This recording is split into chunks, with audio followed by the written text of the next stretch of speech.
Hello everyone, CGPSC ABCD में आप सभी का फिर से एक बार स्वागत है। जैसा कि आप सभी को पता है कि हम छत्तीसगढ़ का जो सामान्य अध्ययन है उसके अंतर्गत बहुत सारे वीडियोस आपके लिए लेकर आ रहे हैं, जो कि एमसीक्यू के फॉर्मेट में है। ये सारे वीडियोस को मैं इसलिए ला रहा हूँ ताकि आपका जो टॉपिक है वो सारे टॉपिक्स भी क्लियर होते चलें और साथ ही साथ आपका जो मॉक टेस्ट जो कि ज़रूरी होता है किसी भी एग्ज़ाम के लिए, वो भी आपका साथ साथ कंप्लीट हो जाए। ठीक है, तो इससे पहले भी मैं प्राचीन इतिहास, ठीक है, सामान्य अध्ययन के अंतर्गत, छत्तीसगढ़ के सामान्य अध्ययन के अंतर्गत प्राचीन इतिहास का जो वीडियोस है उसके अंदर मैंने बहुत सारा चीज़ कवर कर रखा है। ठीक है, जिसमें इससे पहले हमने नल वंश का भी देखा था, पांडु वंश देखा था, ठीक है, तो वो देखा था। ठीक है, तो इस वीडियो के अंदर हम एमसीक्यू के फॉर्मेट में इस टॉपिक का जो है पूरा कंप्लीट एनालिसिस करेंगे और आपका मॉक टेस्ट भी हो जाएगा। तो आप क्या करिएगा कि वीडियो को पॉज करके सारे क्वेश्चंस का आंसर देने की कोशिश करिएगा, साथ ही साथ आपका रिवीजन भी हो जाएगा। तो इस वीडियो के अंदर हम कलिंग के सोमवंश, ठीक है, से संबंधित जितने भी इंपॉर्टेंट एमसीक्यू हो सकते हैं, जितने भी इंपॉर्टेंट डाटा हो सकता है, सारी चीज़ों को इसमें हम देखेंगे सोम डायनेस्टी का। देखिए एक्चुअली क्या है कि छत्तीसगढ़ के अंदर पांडु या सोमवंश दोनों सेम ही है। तो पांडु और सोमवंश का तीन जो यहाँ पे तीन भाग मिलता है, तीन क्षेत्र मिलते हैं पांडु वंश का। एक जो होता है सिरपुर के पांडु वंश होते हैं, ठीक है, या सिरपुर के पांडु वंश या सिरपुर का सोमवंश है, जिसका हमने वीडियो देख लिया है। एक जो होता है मैकल का सोमवंश, ठीक है, मैकल श्रेणी का एक सोमवंश, और एक जो होता है वो कलिंग का सोमवंश होता है। ठीक है, तो एक कलिंग मतलब ये सोमवंश जो है या पांडु वंश से तीन भाग में बटा हुआ था, तीन क्षेत्रों में बटा हुआ था। तो ये दोनों का हमने, तो ये सिरपुर का जो पांडु या सोमवंश है इसके बारे में हम वीडियो जो है सेपरेट अपलोड कर चुके हैं। अगर आप नहीं देखे हैं तो प्लीज़ जाके आप देख लें उसे। इस वीडियो के अंदर हम देखिए जो मैकल का जो सोमवंश है ये बहुत छोटा सा टॉपिक है, ज़्यादा बड़ा नहीं है, एक ही क्वेश्चन में इसका हो जाएगा।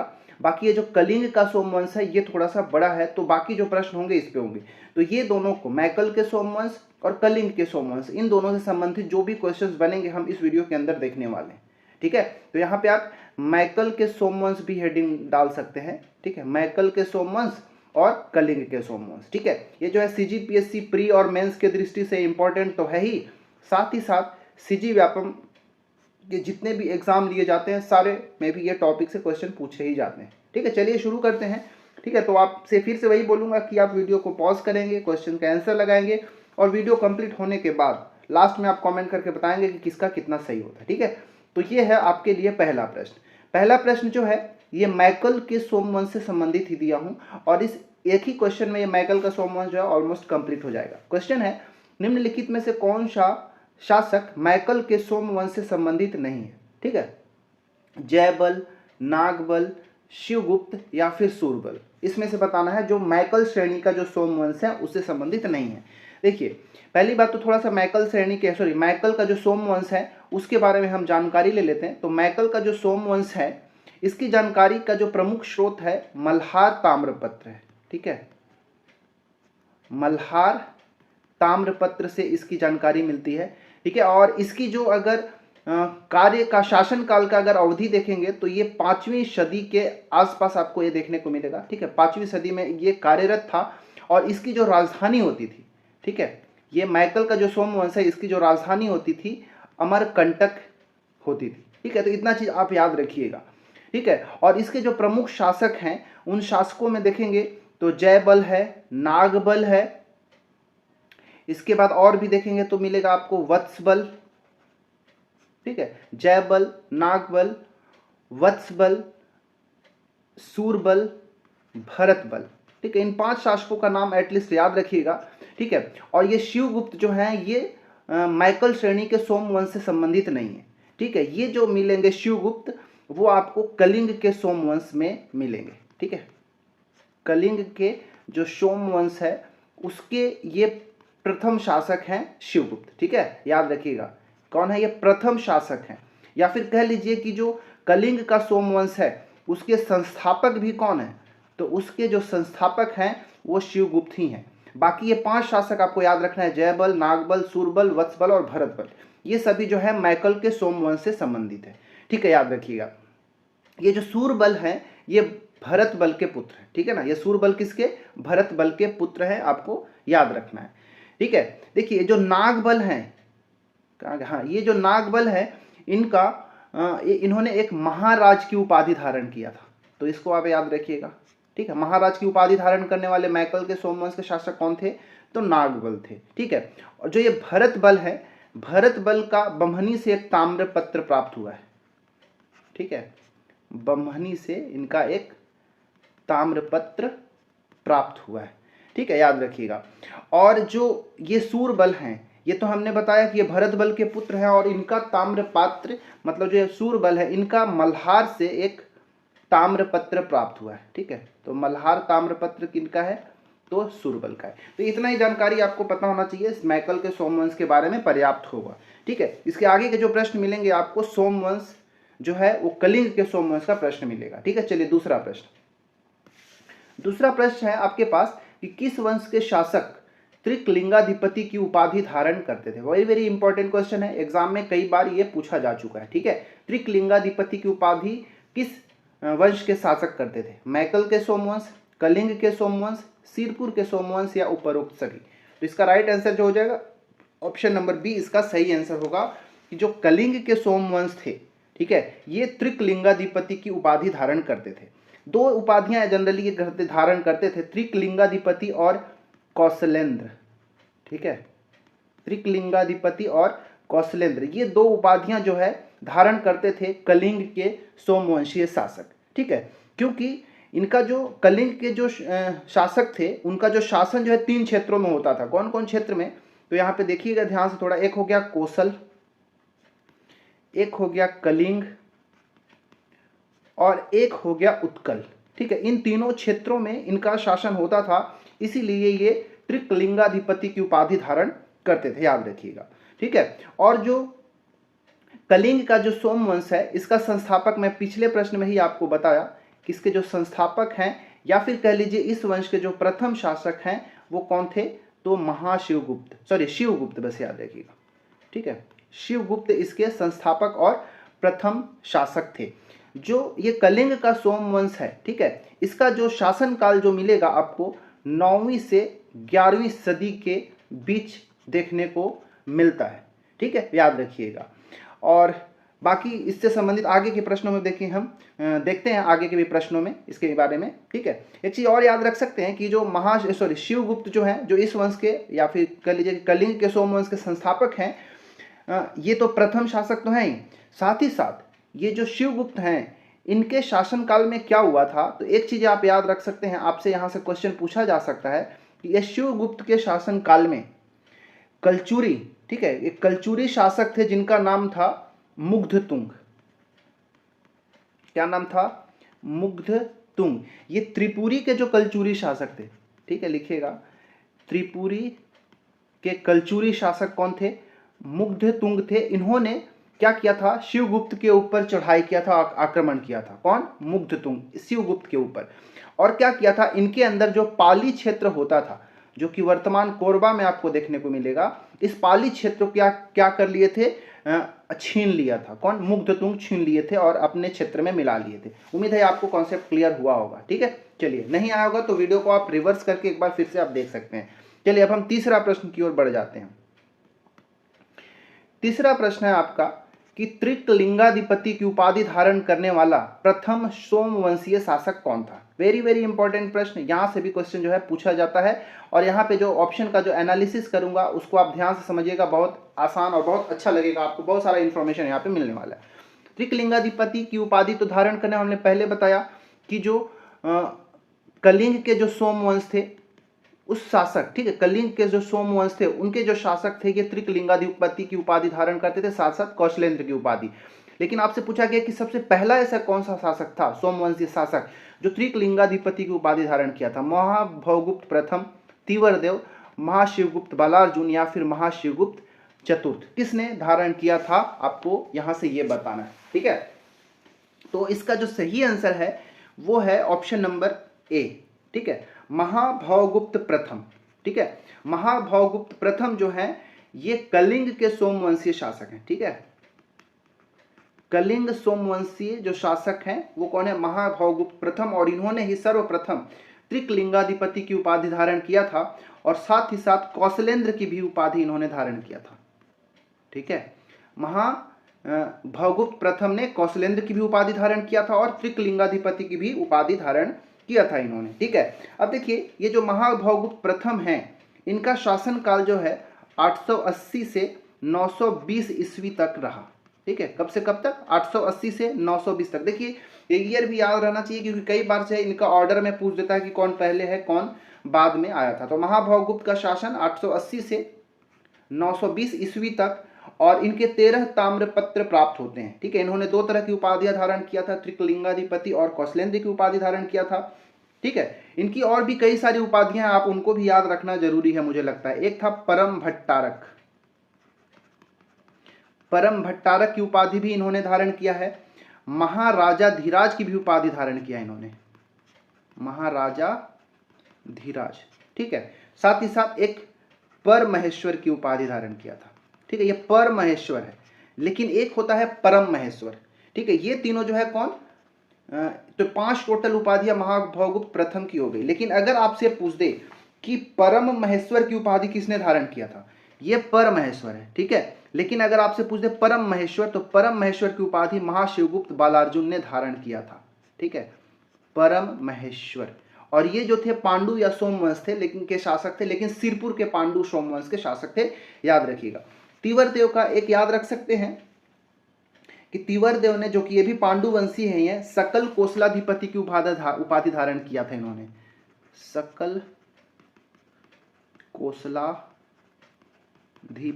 ठीक है, सकल कोसलाधिपति की उपाधि किसने धारण किया था? तीवर देव धारण किए थे। और एक और याद रखिएगा कि सकल कोसलाधिपति की जो उपाधि है, ठीक है, ये वाले को मैं यहाँ पे लिखता हूँ, सकल कोसलाधिपति की उपाधि धारण करने वाले एक कलचुरी वंशीय शासक थे। ठीक है, रतनपुर के कलचुरी वंशीय शासक थे, पृथ्वीदेव प्रथम ने भी धारण किया था।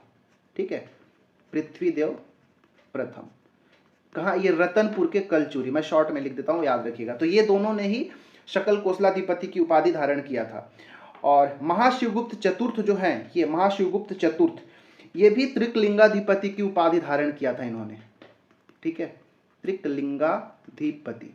और ये भी जो है कलिंग के सोमवंशीय शासक ही हैं। तो कलिंग के सोमवंशीय शासक में सबसे पहले धारण करने वाले कौन थे? महाभौगुप्त प्रथम। लेकिन बाद में महाशिवगुप्त चतुर्थ ने भी त्रिकलिंगाधिपति की उपाधि धारण किया था, याद रखिएगा। ठीक है, एक क्वेश्चन मैं आपसे पूछता हूं, शायद आप जानते होंगे। क्वेश्चन है कि बताइए कि सेंट ऑफ जेरूसलम की उपाधि किसको दिया गया था? सेंट ऑफ जेरूसलम, कमेंट करके सब लोग बताएंगे। ठीक है, ये इस वंश से संबंधित नहीं है लेकिन इंपॉर्टेंट है, एग्जाम में पूछा गया। तो ये पूरा जो है प्रश्न क्रमांक 3 का एक्सप्लेनेशन था, उम्मीद है आपको समझ में आया होगा। चलिए चौथा हम अब देखते हैं। चौथा प्रश्न आपके लिए है कि चेदी नरेश दुर्गराज को किस सोमवंशीय शासक ने पराजित किया था? ठीक है, बहुत अच्छा प्रश्न है ये। देखिए इसका ऑप्शन है महाभौगुप्त प्रथम, महाभौगुप्त द्वितीय, महाशिवगुप्त प्रथम और महाशिवगुप्त द्वितीय। ठीक है, ये सभी के सभी शासक जो हैं कलिंग के सोमवंशीय शासक हैं। ठीक है, कलिंग सोमवंश की ये सब शासक हैं। तो इसमें से कौन ऐसे शासक हैं जो चेदी नरेश दुर्गराज हैं, इनको पराजित करके इनको जला दिया था? क्या बोलता हूं कि इनको पराजित करके जला दिया था, कौन था ऐसा, बताना है आपको। तो इसका जो राइट आंसर है वो है ऑप्शन नंबर सी, महाशिवगुप्त प्रथम। ठीक है, महाशिवगुप्त प्रथम, इनका जो कार्यकाल आपको देखने को मिलेगा 920 से 955 ईस्वी तक। ठीक है, 920 से 955 ईस्वी तक महाशिवगुप्त प्रथम का शासनकाल रहा। इनकी एक शिलालेख मिलता है मारंजमूर। ठीक है, मारंजमूर शिलालेख। ठीक है, मारंजमूर शिलालेख किसका है? तो महाशिवगुप्त प्रथम का है। इनसे यहां से इनकी जानकारी मिलता है, उसी से पता चलता है कि महाशिवगुप्त प्रथम ने दुर्गराज को, जो कि चेदी नरेश दुर्गराज को पराजित किया था, याद रखिएगा। फिर बाद में ये जो महाशिवगुप्त प्रथम हुए, इन्होंने संपूर्ण उड़ीसा क्षेत्र को अपने साम्राज्य में मिला लिया था। ठीक है, संपूर्ण उड़ीसा को अपने साम्राज्य में मिला लिया था। ठीक है, ठीक है, तो ये जानकारी आपको याद होना चाहिए था। अच्छा, ये महाभौगुप्त द्वितीय आपको यहाँ पे देखने को मिल रहा है। ठीक है, महाभौगुप्त प्रथम के बारे में तो हमने पीछे बहुत सारा चीज जान लिया, तो अब महाभौगुप्त द्वितीय के बारे में जान लेते हैं। इनका कार्यकाल जो है 955, इनके जस्ट बाद इनका ही कार्यकाल आता है। तो इनका 955 से लेके 975 ईस्वी तक शासनकाल देखने को मिलता है। किसका? महाभौगुप्त द्वितीय को देखने को मिलता है।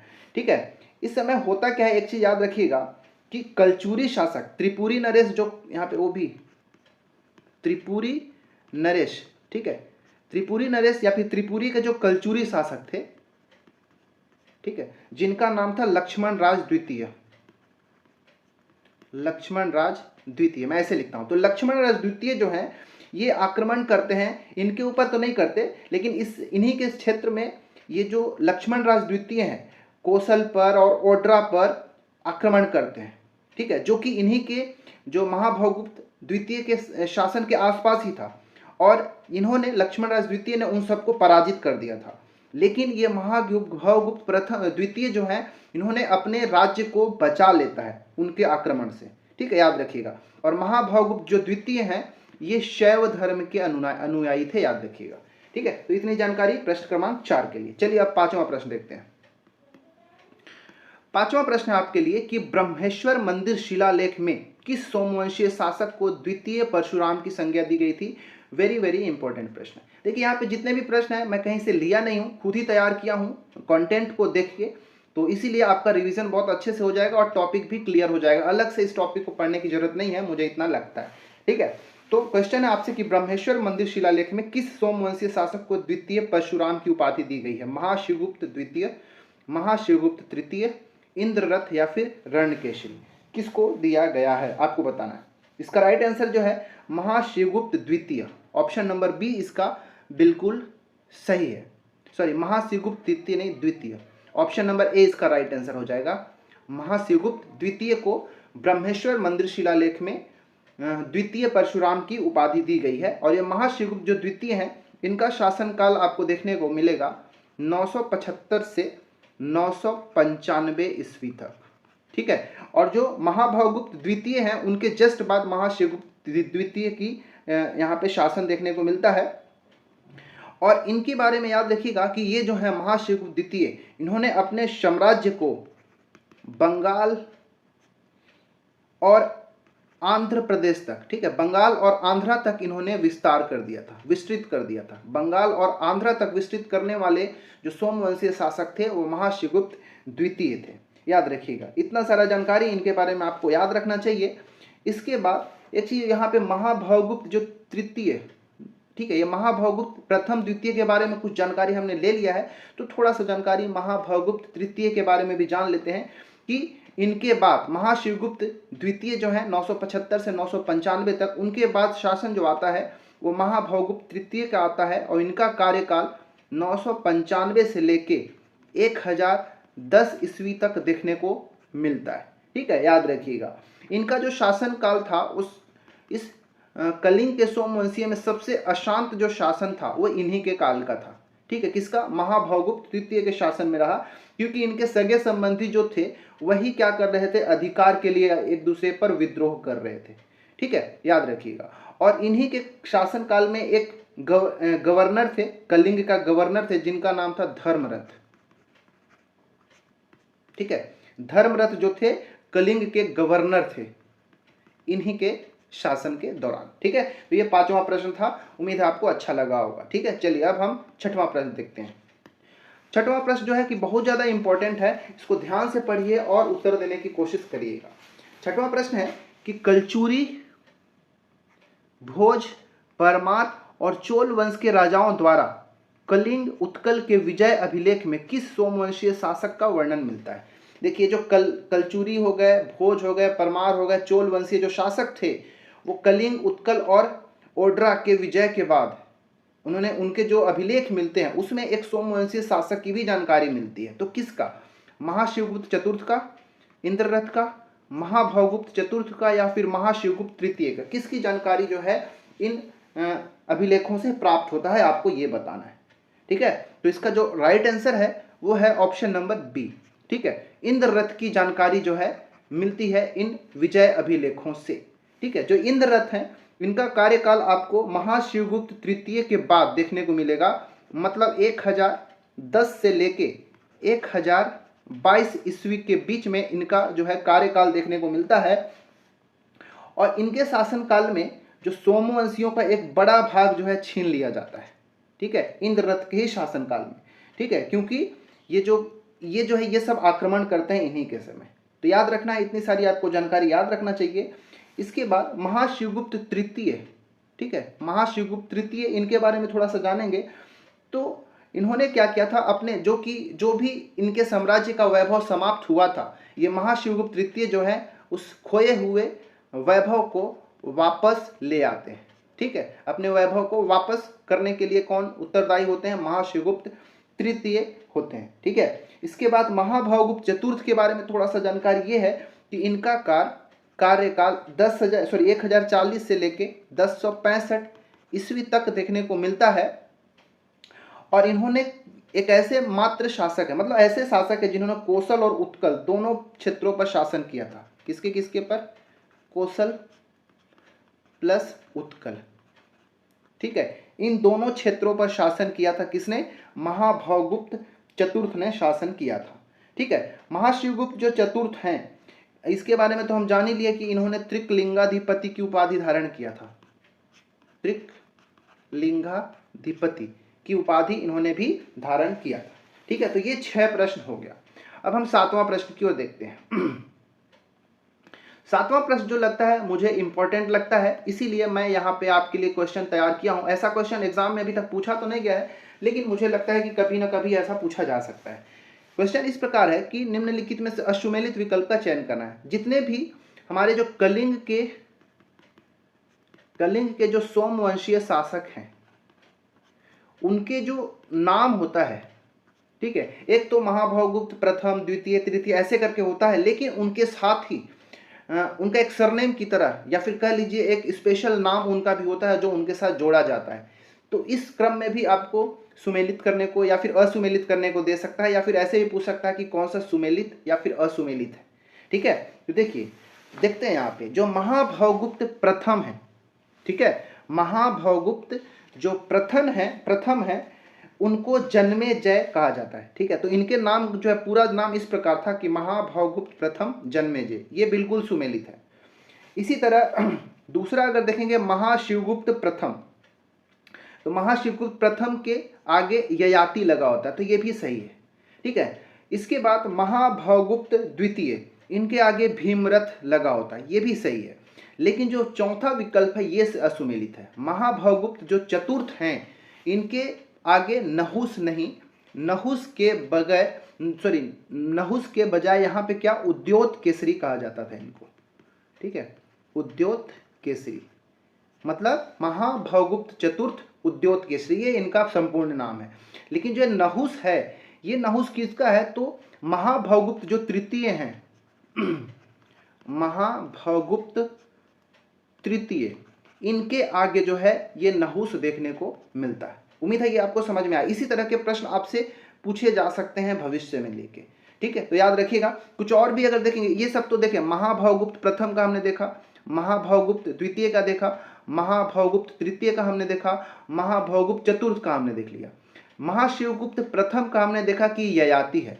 इसी तरह जो महाशिवगुप्त द्वितीय है, मैं यहाँ पे लिखता हूँ सबका, महाशिवगुप्त द्वितीय, 2 लिख दिया हूं तो द्वितीय समझिएगा, इनके आगे धर्मरथ लगा होता है। ठीक है, महाशिवगुप्त द्वितीय के आगे धर्मरथ, ठीक है, धर्मरथ। इसके बाद महाशिवगुप्त जो इसके यहाँ पे सेम रहेगा, महाशिवगुप्त जो तृतीय हैं इनके आगे हमको देखने को मिलता है चंडीहर ययाति, चंडीहर ययाति। ठीक है, ये महाशिवगुप्त तृतीय में। इसी तरह महाशिवगुप्त जो चतुर्थ हैं उनके आगे देखने को मिलता है जन्मेजय।